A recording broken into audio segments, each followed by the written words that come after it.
Hello दोस्तों, नमस्कार, आदाब। मैं यामिन चौधरी स्वागत करता हूं आपका एक और न्यू वीडियो में दवाई ज्ञान वेटनरी परिवार के साथ। दोस्तों, कैसे हैं आप? उम्मीद करता हूं आप सभी अच्छे होंगे और अपना और अपने पशुओं का अच्छे से ध्यान रख रहे होंगे। साथियों, दोस्तों आज मेरी टेबल के ऊपर आपको बोलस दिख रही होगी, वेटसिप टीजेड, जो सुषमा फार्मा की आती है। बहुत ही अच्छी बोलस होती है। ये एक एंटीबायोटिक बोलस है जिसके अंदर साल्ट आता है सिप्रोफ्लोक्सासिन, हाइड्रोक्लोराइड एंड टेनिडाजोल, जो कि एक एंटीबायोटिक बोलस है। साथियों, आज इस बोलस के बारे में पूरी डिटेल के साथ बताया जाएगा। इसकी कितनी डोज पशुओं को देनी चाहिए, साथ ही साथ इस एंटीबायोटिक बोलस का कौन कौन सी बीमारी में पशुओं में उपयोग में लिया जाता है, इस बोलस से क्या क्या साइड इफेक्ट पशुओं के अंदर देखने को मिल सकते हैं।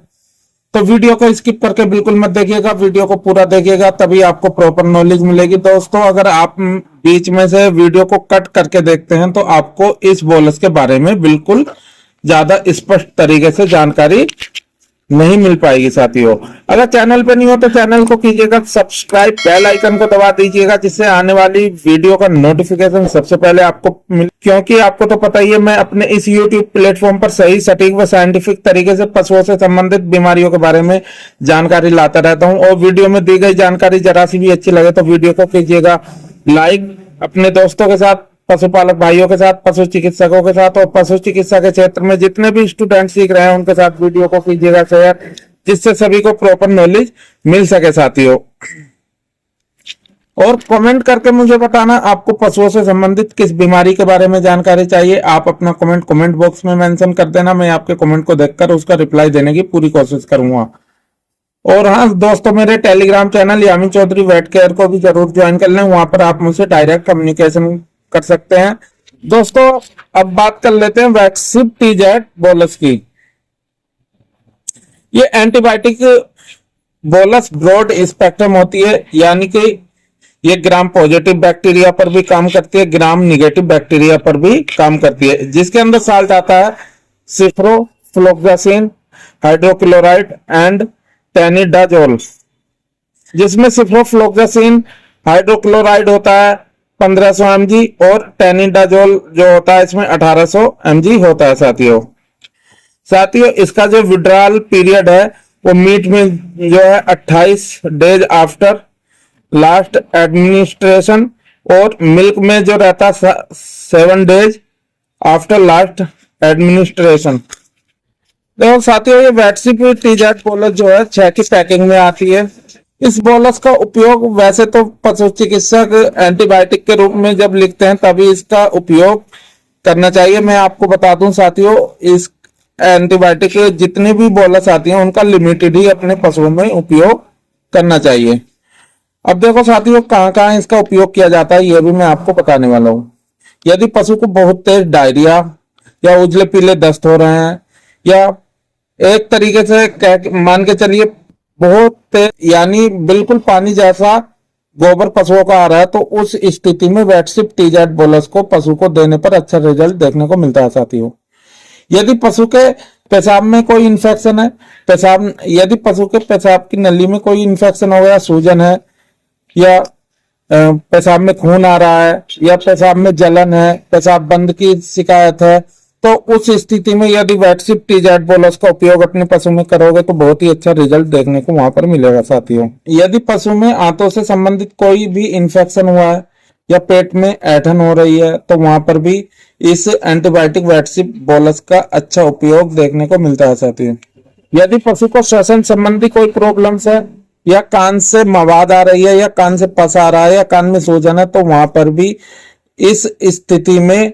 वेटसिप टीजेड बोलस का उपयोग करोगे तो बहुत ही अच्छा रिजल्ट देखने को मिलेगा। साथियों, पशु में लगभग जो भी बैक्टीरियल इन्फेक्शन यदि पशु को हो गए हैं तो वहां पर भी आप इस बोलस का उपयोग करवा सकते हैं। साथियों, एक बात और बता दूं दोस्तों, ये जितनी भी एंटीबायोटिक बोलस होती हैं इनको लिमिटेड ही डोज पशु को देनी चाहिए। इस बोलस को पशु में सेकेंडरी इन्फेक्शन को रोकने के लिए भी प्रयोग किया जा सकता है। साथियों, अब बात कर लेते हैं इस एंटीबायोटिक बोलस वेटसिप टीजेड को कौन कौन से पशुओं को नहीं देना चाहिए। यदि पशु को पीलिया हुआ यानी जॉइंटिस डिसीज पशु को हो गई है, हेपेटाइटिस हो गया है, यानी गैस्ट्रो इन्फेक्शन आपके पशु में हो चुका है, तो भूलकर भी उन पशुओं में इस वेटसिप टीजेट एंटीबायोटिक बोलस का उपयोग नहीं कराना चाहिए साथियों। यदि पशु लंबे समय से बीमार है, खाना पीना नहीं कर रहा है, जुगाली नहीं कर रहा है, तो उस तरह के केस में भी इस बोलस का उपयोग नहीं कराना चाहिए साथियों।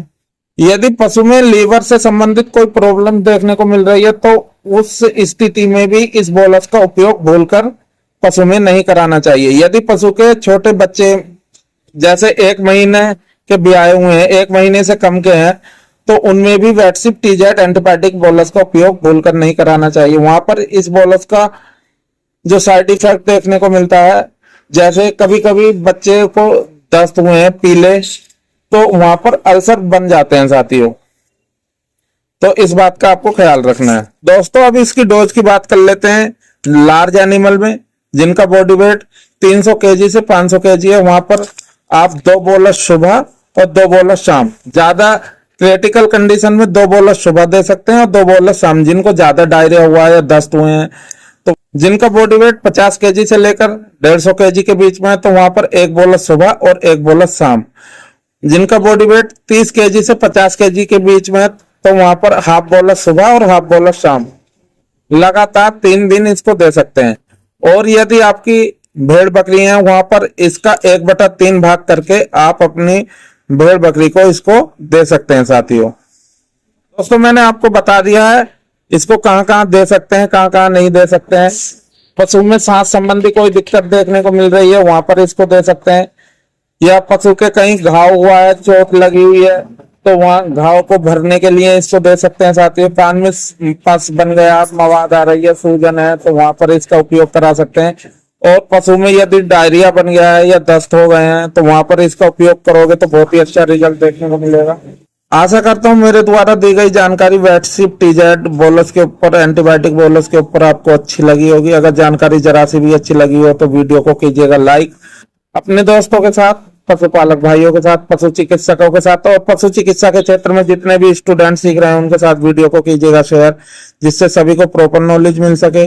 और कमेंट करके मुझे बताना आपको पशुओं से संबंधित किस बीमारी के बारे में जानकारी चाहिए। आप अपना कमेंट बॉक्स में मेंशन कर देना, मैं आपका कमेंट देखकर उसका रिप्लाई देने की पूरी कोशिश करूंगा। अपने दवाई ज्ञान वेटरनरी परिवार पर ऐसे ही प्यार बनाए रखिएगा, सपोर्ट कीजिएगा। स्वस्थ रहिए, मस्त रहिए, अपना और अपने पशुओं का ध्यान रखिए। इसी उम्मीद के साथ आपसे लेता हूं विदा। Thank you for watching this video. Take care, bye bye, धन्यवाद।